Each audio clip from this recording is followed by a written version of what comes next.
everybody, it's Rosemary Jane, and this is another quick video for your questions answered. Recently, I presented some material that I had built in Schoology to our Cincinnati Public Schools principals, and in particular, this lesson, If Not Now, When, and If Not Us, Who, was shared, and I got a lot of questions about how I made the images work. Well, one thing that I did was use our templates from the University of Cincinnati, from the templates that are available in our district resources. So to get to those, I'll remind you, I go to Cincinnati Public Schools resources, and I use the science template because it seemed the most transferable. This was actually a social justice lesson. So inside the lesson task, I added these images.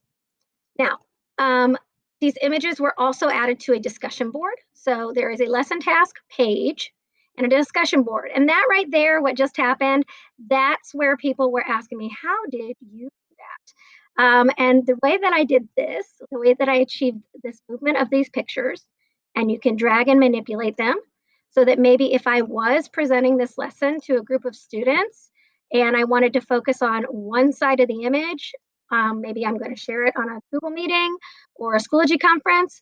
And so maybe I want to really zoom in on one side of the image and then compare to the other side of the image. Then I can do that. So how did I do this? Well, it's really quite simple. In a Google Drive folder, I had my lesson materials. You could almost consider this like your ingredients. And I have a folder called Images for Activities. Now, I collaborated with Lanisha Simmons on this, so I named the pictures Lanisha because it was her part of the presentation. But to build it, I'm going to show you how to do that real quick. I'm going to go in and just add a page, and this will work across a discussion or wherever you want to build. Sample images, embed. All right, so I'm going to go over here, and normally I would insert my image, but I decided to organize them into a table. So 1, 2, 3, and I put that table in. Now I don't drag or manipulate the table, I just place my cursor inside the table, and then I'm going to go to Insert Content, Google Drive Resource App. See, they're in my Google Drive. So I'm just going to search Google for Lanisha, and I think I called it Lanisha Picture. So name it something unique so it's easy to find. So there's number 1, and I will import embedded. When it embeds, it comes in at a particular size. I like to resize. I delete the white space, and then I dragged it down so I had sort of a tile-sized image. Now you could do this with 2 by 2, or you could make a 4 by 4 grid, however you want. And then I'm just going to insert content, Google Drive Resource App again, and I'll put in Lanisha Picture. Whoops.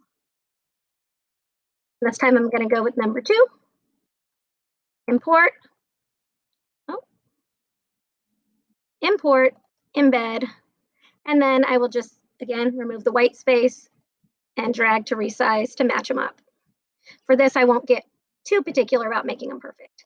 Insert content again, 1 more image, and again, not complicated. Lanisha Picture. Oops, gotta spell picture right though. And then I want number 3. Picture number 3, import, embed, and delete the white space and resize. All right, I'll make this a little smaller.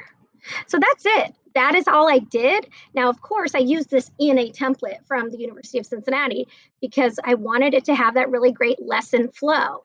I wanted it to have context. I wanted there to be a heading, a discussion prompt. And so here we go. I'm going to hit create. And then you can use this image any way that you want. Another trick, if you want it to just show up, you can display in line, and then it will be sitting right in your course folder. All right, so I do like this better within a folder, not on the main page if you are going to use it, but there it is. And that is how I was able to manipulate these pictures. That's another one of your questions answered.